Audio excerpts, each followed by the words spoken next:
Okay, this is a good one. Not to compromise your inner integrity no matter what. What do I mean by that? I'm going to give some extreme examples so we can really drive this home. I remember somewhere in the Bible, Jesus it was like his last day, and he saw what was going down. He knew that he was going to be tortured and he was going to get hung and everything like that from the cross. And his main disciples were with him. He could read them energetically. When you know yourself, you know others. It's just how it is. It's not some special psychic thing, but we're all the same on some level. So when you transcend certain things in yourself, you can see it has a certain smell, a certain feel energetically in somebody. You can just tell if they've transcended something or not. Okay, so he was telling, he's talking to them all, but one in particular I remember, and I don't remember his name. He was saying, look, you're going to betray me 5 times before this thing's over. And the guy's like, no way, man. Me and you we're like that. There's no way that's going to happen. He says, yeah, you will. And he did. Because when it came right down to it, this guy that betrayed him, if he didn't betray him, he probably would have got hung too from the cross. He'd got nailed from the cross. So, this is my point. When it gets right down to it, what are you going to do? Are you going to save your own self, or are you going to do what's true? Are you going to maintain your principle? This is the main thing. This is code of honor stuff. And for a man, this is super important. Super important. It's like you cannot feel right about yourself if you don't have this principle, if you don't honor this principle. You're always going to be weak. Now you can try to overcompensate that and show that you can fight. Doesn't matter.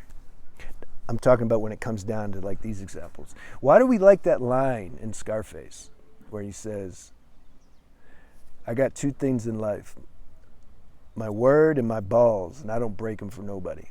Why does that touch so many people, especially the man? Because that touches the core of the masculine principle, not to compromise. You see, life situations, there's nobody can take that from you. To use Scarface language, your balls and your word. Nobody can take that. Nobody can take that from you. They can hurt your body, torture your body, they can kill your body, but they can't take your principle or your heart. I remember another line in a movie, there's flies out, where this, it's like the olden days and they came, there's some group, some tribe came, and then they infiltrated this village, and then they were holding the woman against the wall, and he was going to rape her, and she said, you can have my body all day, but you can never have my heart. Why do I remember that? I've seen so many movies I don't even know, but why do I remember these certain lines? Because it touches something. So if you remember certain lines from a movie, they might be principles, at least something pointing to a principle that means something to you. Honor that. Pay some attention to that. What is your higher consciousness trying to tell you that it's making you remember that?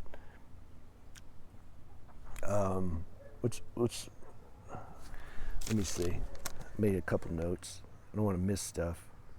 There's a good movie, the Malaysia. I don't remember the name or the actor. He's a good actor though. He usually does, I don't know.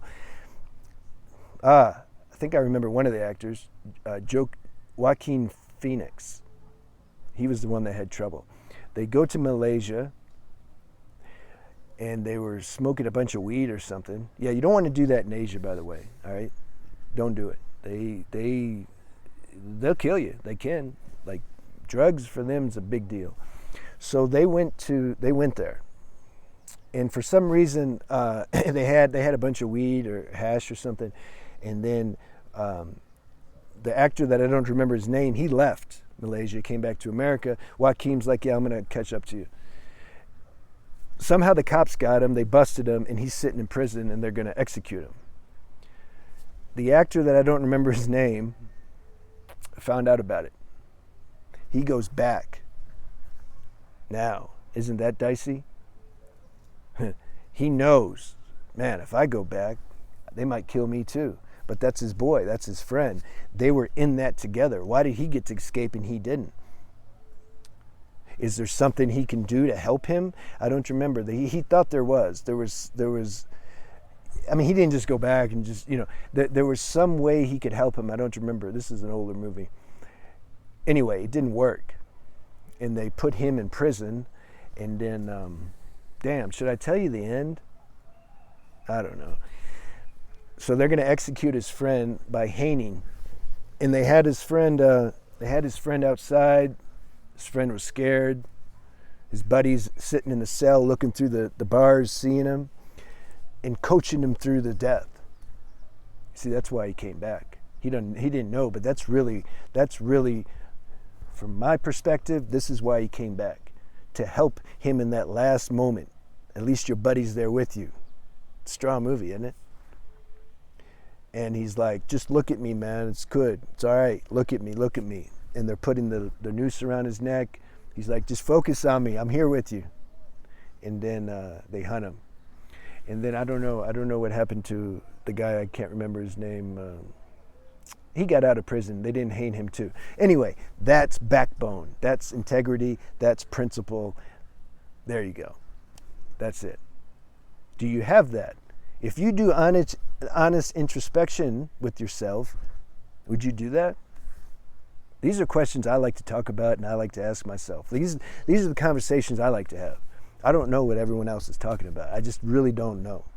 I don't know. I don't understand like all this superficial nonsense they talk about and gossip. It's like, please, man, let's get into something, So this is what we're doing on this channel, and I found enough people to where it sounds like you like doing the same thing, and so therefore I continue to make videos. All right, I'm going to give a real life example.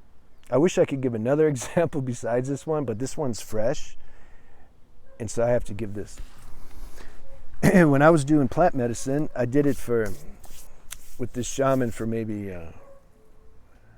3-4 years. We were pretty tight because we did a bunch of ceremonies together. And if you would have asked me about him, I'd say, yeah, he's a stand-up dude, solid guy, practices semen retention, everything seems cool. Seems like he's honest, he has integrity, seems cool, not overly obsessed about money and stuff. Okay, game day came. What's game day? These two situations I told you about. That's how you find out who you are. Something like that. Life creates a circumstance, and then you find out who you are. So this was game day. Me and this guy went and did some medicine. This guy's a bit fragile in his psyche, and so we did some really potent medicine. It was during the equinox, San Pedro cactus, and this guy I was with, he didn't come back from it. Like, he was gone, like, for a couple weeks, His neighbors came and got me. They brought him to me. They're like, he's having trouble. I'm like, yeah, I know. Okay, damn it. So I bring him back to the shaman. We stay the night. He's hoping that he'll come out of it. He didn't come out of it, still acting weird. Next morning, shaman and his wife get to talking. They construct this fable, this fake story that this guy, he must have done a drug somewhere after the medicine. That's why he's messed up.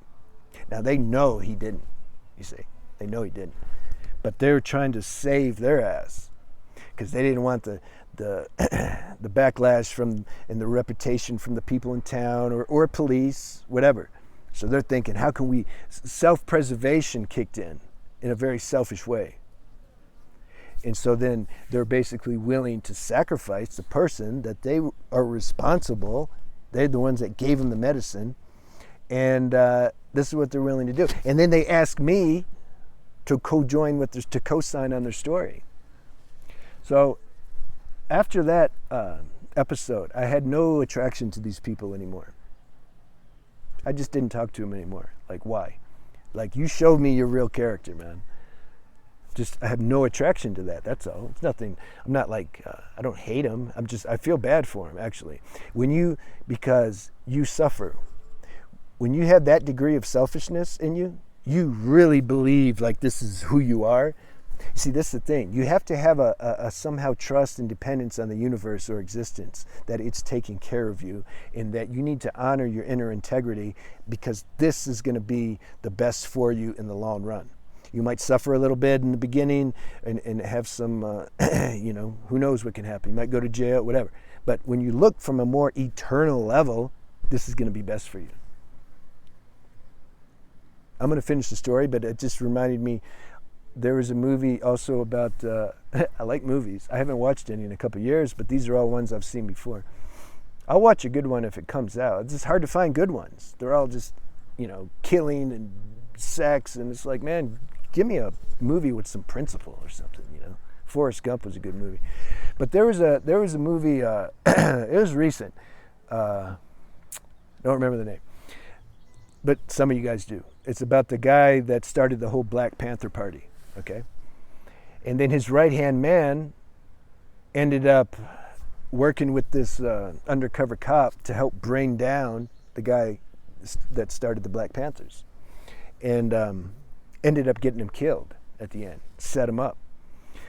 That interested me, that story. I wanted to know what happened to this guy, the guy that screwed over his buddy, his friend, the guy that that took him in, and he was pretending to be one with his mission, and ended up totally screwing him over. I wanted to know what happened to this weak guy that ended up getting him killed, the Black Panther creator. So in real life, I want to know what happened. Like, what happened? Because it was based on a true story, and I knew he was suffering. You can't do something like that and not suffer. He ended up giving an interview several years after that, and he was still trying to justify in his mind. He's like, you don't understand, man, how it was for me and my situation and all this stuff, Of course you're going to justify it. So then it said, though, after the interview, it had some print, like, he ended up committing suicide like a year later. That's my point. It's better to be true, bear whatever consequences that is, because that's going to raise you on a level of consciousness that you just don't know. You can't imagine what that's going to do for your spiritual life. And if you don't do that, and you compromise and be selfish and hurt somebody else at the cost of preserving your own self, emotionally, that shit's going to be eating you all the time. It's going to be eating you. You can try to shake it off and don't pay attention to it, drink it away, drug it away. It's still going to be eating at you. And if you don't go fix that, or make amends somehow, or turn yourself in, or whatever, if you don't fix that, it's going to just eat you alive, and then you'll kill yourself, or you'll do something. So I told you I was going to finish the story. I remembered. Good. About the shaman. So next morning they construct this story. They try to get me to bite. I'm like, dude, you're crazy. And I stopped talking to them. And me and this girl were taking care of him at the time because he was loopy. And she, and I called the shaman. His wife answered a few days later. So understand, they don't call and check on him, nothing. I call, and then I figured out why. And she's like, I don't know, don't call me. Like, I don't know nothing about this. He did a drug, and that's all I know. You see, they don't want to get involved.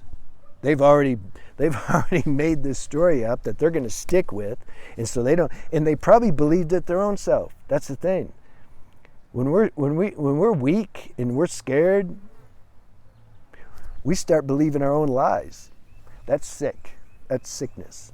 So that explains why I'm not attracted to these people. Now here's the best part, the saddest part. The guy that they screwed over, he's still buddies with them. Now, if any of you have any idea how that can be possible, you leave me a comment. Let me know. He still goes over there and talks to him. How is that possible? I'm not going to talk too much about that, but I'm just saying. The purpose of this video is to encourage you to be one with your integrity and not to compromise. You know this somewhere inside, especially as a man. You know this. So I just wanted to drive that point home. And that is the most important thing, building character. The character, when we die and take our last breath, this is all that's going to matter. The character that we built. These kind of decisions that we have to make, or these things that happen in our life, do we weasel out, or do we stand up and face it? This is what's going to matter. And then there'll be a seat waiting for us in a higher heavenly plane if we pass these tests. I can promise you that. And if not, if we fail them, there's going to be a seat there too for that. It's not going to be in a heavenly plane though. We're going to have to experience what that feels like when we screw somebody over, an innocent person or something, so to speak. We're going to have to experience what they experience. Otherwise, we can't grow and learn, so it's all for the good. I don't know how volitional, well, I do know. It's not totally volitional, what I'm saying. It's not like, when you're in a situation like that, see, it's not totally his fault, the shaman and his wife. When you're in a situation like that, you don't have time to think, okay, should I do that? Your emotions take over and you just react. It just becomes about survival. Sadly, the girl I was with at the time, I should have left her right when she said this. She was somehow insinuating, I can relate to that actually, because she had kids and she, and so, you see, she showed me what she would do facing a situation like that. Basically, she'd roll over on me if it came right down to it, and she would lie to try to protect her and her kids. She told me that without telling me. I could see it. And so it's an evolutionary thing. I feel I wouldn't do that stuff, but why? Because I'm making a decision not to? No, it's like maybe I've already done it in previous lives and suffered it, and that's why I'm able to talk about it so good. I don't know. Can't remember. So okay, if they can't help it, then what? Do you just forgive them? Well, yeah, you forgive them. I forgive them. It's not about that. It's about, why would you want to hang out with somebody like that? It's automatic. Once you see the real character of the person, you can't be drawn to that anymore. And that's not helping, that's helping them somehow see themselves. If people screwed each other over like that, and then just swept it under the carpet and like, oh, nothing happened, I love you, you love me, what's that? Somehow, you see, if we're in touch and tune with our true nature, we're just not going to be drawn to people like that. Are you drawn to people like that? You see? So the universe works all that out. And then at the end, if the person doesn't have any friends left, he might have to look at himself, and then that can be a way that they can grow. And it's okay to make mistakes. Did you correct them? This is why I like step 8 and 9 in the 12-step program. Make a list of people that you've hurt in the past, and then you go make amends to them. So you can do that too. Make a list of anybody you've ever hurt, and mentally, physically, emotionally, whatever. And take care of that, and you'll feel lighter. Your subconscious will feel lighter, and you'll feel more balanced. That's a spiritual principle that's not talked about too much. Did you steal something from somebody? Did you do whatever you did? Write all that down, and then make restitution. Clean yourself up before you die. You want to be clean, as clean as you can. It's not about, oh, I got to be perfect. No, we're talking common sense here. All right, this was a long video. I guess there was something to say. Have a good day.